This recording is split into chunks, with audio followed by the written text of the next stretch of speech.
well, welcome everyone. We're so glad that you're here at the Barrington Area Library for our Business Networking Etiquette class. My name is Jen Lawrence. I'm a butler and household management consultant. I do work with families of large means and small means, navigating all the personal details of their life. So I have been in the world of etiquette and protocol and all things hearth and home for over 17 years.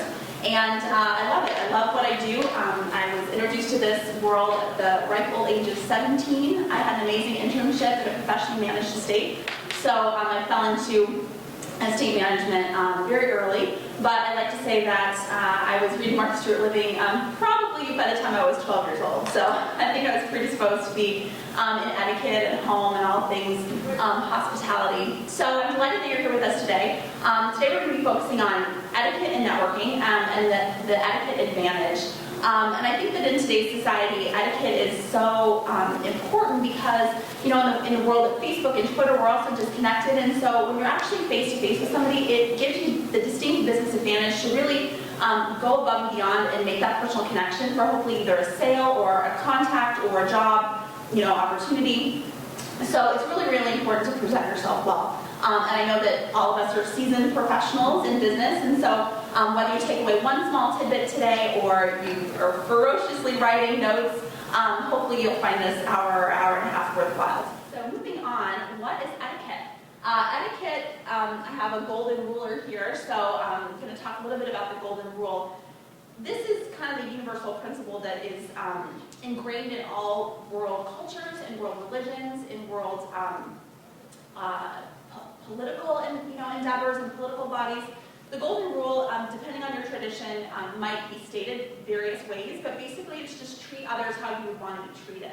And I think that that is the crux of etiquette. Another way that most etiquette professionals say what is etiquette is making the other person comfortable. And we do this in a variety of ways. We mirror what the other person is doing. We tune into how they're saying something. And I really think that it's a very gracious, very hospitable way of kind of engaging your fellow persons in the world. So formal introductions, it's never taught in school, but there is actually a format. And if everybody wants to write this down, it will make this section go a lot easier. It's Mr. More Important, may I introduce Mr. Less Important. And that is the absolute etiquette around the world, customary way of introducing someone to a group of people or an individual. The way of saying that more delicately is always take the name of the person with the higher rank and present the person of the lower rank. So we're going to go through a couple different scenarios on this so that people get it in their minds, and then we're going to say what not to say because it actually reverses the introduction. When introducing a friend or significant other to a relative, the relative has higher rank. Introduce a lower ranking business associate to a higher ranking business associate. Mr. CEO, I'd like to introduce Mr. Underling. But in a business setting, the rank takes precedence over gender. So if Mr. Thomas is a higher ranking male than Mrs. Davis, Mr. Thomas gets the higher authority because of his business position, even though Mrs. Davis is a woman. Think of the band U2, it's incorrect. Because what you're doing then is you're reversing the introduction. So if you've got Mr. More Important, may I introduce you to Mr. Less Important, you've actually flip-flopped the introduction. So scratch it completely from your vocabulary. The best way to make a formal introduction is Mr. More Important, may I introduce Mr. Less Important? And just leave the you to or to you out of it, and then you're never in danger of reversing the introduction. So business cards are interesting. People, when they're picking a profession, they pick something, hopefully, that has a meaning to them and is based on who they are as a person.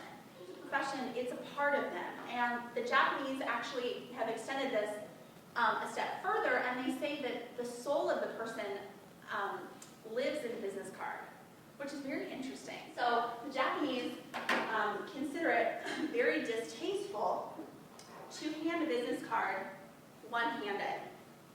This would be offensive in the Asian cultures. So we do this in America. We whip out our business cards and we say, oh, here you go, here's my information. Okay, I take your business card and we stuff it away. Not so in Asian cultures. remember that this is who this person is. So take a page out of the Japanese book, stop for a minute, consider the design, consider the logo, the motif, and hold it in your hand for the entirety of the conversation. So that's the takeaway for an American audience. Going one step further, if you're exchanging a business card with a Asian person, they're actually going to present the business card to you with two hands. So that, thank you, and so I would do it, or whoever's doing it first would do it first, and you receive it with two hands. Yeah, and then you kind of whip around with your, yep, and then I take it back. And we hold on to it, and we consider the logo, we put it in our hands, we say, oh, Scott, pleasure, oh, very nice. You know, we kind of look at it, and then we, you know, it makes a lasting impression. We don't want to scribble on somebody's business card. That's an absolute no-no in an Asian culture. It's just, you know, write their name or what you talked about. Especially if you're going to scan it into a CRM, you've scribbled all over their person, and now it's in your computer forever. You know, it's just not a tasteful way to present it.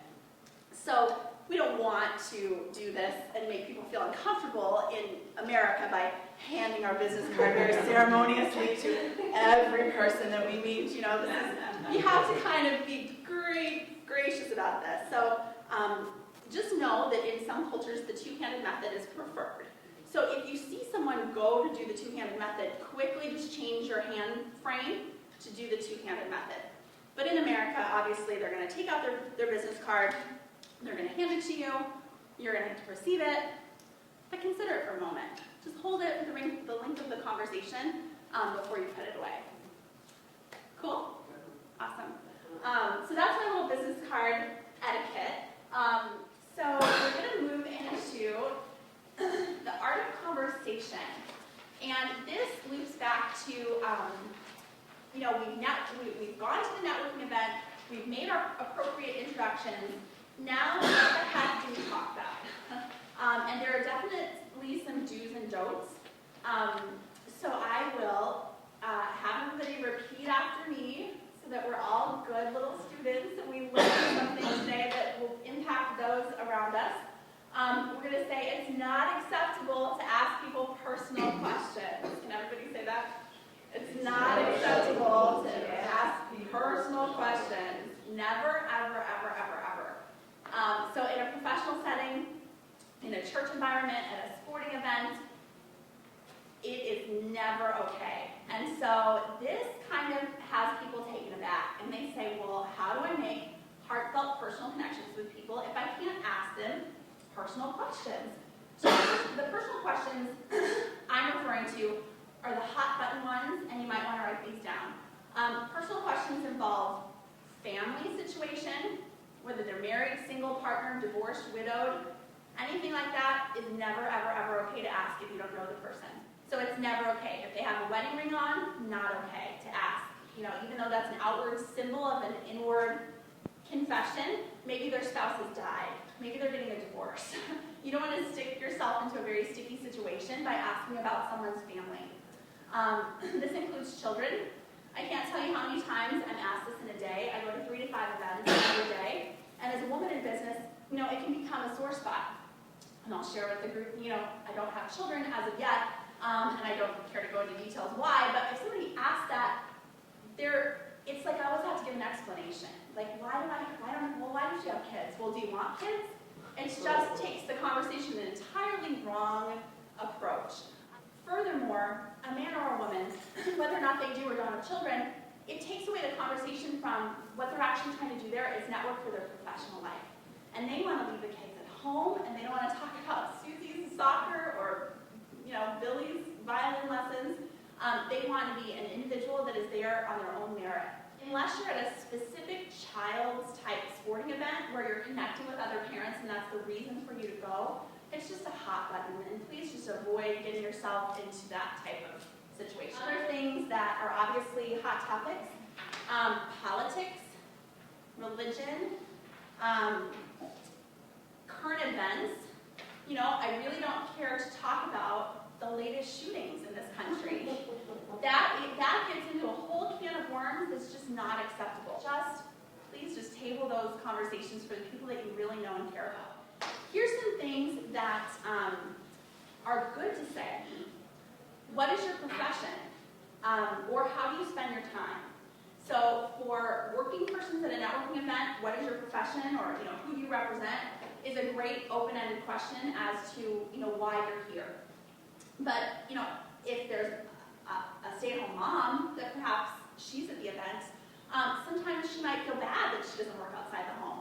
So how do you spend your time? It's just a very gracious way of letting the person open up the conversation to what they want, how they want to answer that question. I know some retired persons that feel a big hole is out of their life for no longer working.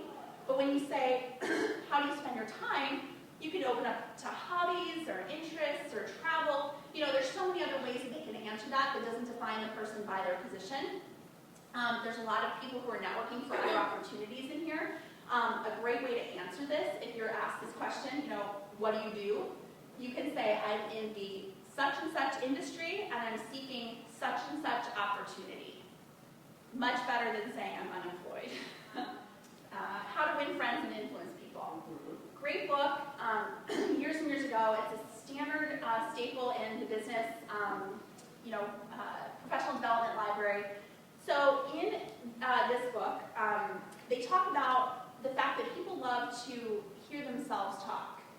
So if you can get a person talking about their interests, their hobbies, they'll loop back to their children if they want you to know about what their kids are doing. They'll open up those avenues of conversation. It helps them in their mind to know and trust you, and they're more likely to do business with you. Keep it personable, but not too personal, is the phrase in Butler School. Yeah, keep it personable, but not too personal. Strategies for breaking out of a conversation. Thank them. Thank you, sir or ma'am, for your time. It's been great talking with you. I've really appreciated it. Offer to introduce them to someone else.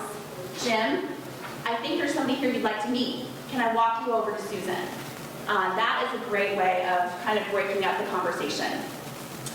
Moving physical locations. This is a great one, and I use this all the time, especially with people on the more long-winded side. If you're stuck in the corner of a room for 5 to 7 minutes and it's gone way past the opportunity to wrap up that conversation, actually physically walking over to the dessert table with them or walking over to the beverage table kind of breaks up the conversation. So if Jim and I are in a conversation and maybe he's told me one too many stories about his kids or the football game, and I say, oh, Jim, your drink is dry. Let's walk over and get a new beverage, something like that. And just kind of graciously escorting Jim to the other side of the room and engaging in that other activity of pouring our drinks will naturally break away and start talking to other people at the punch bowl. So I use that one quite a bit. I want to wrap up with just any questions you might have or anything that was just totally new for you, something that you're going to change for next time or try to do better at. Yeah? Okay, so can I ask a couple more questions? Sure. A few of us already know. I've been to networking events. I am not young. And I don't know all this stuff. I am college educated and master's degree. Does everybody know all these things so far? Or is some of this a good refresher or kind of new? This is all new. Okay.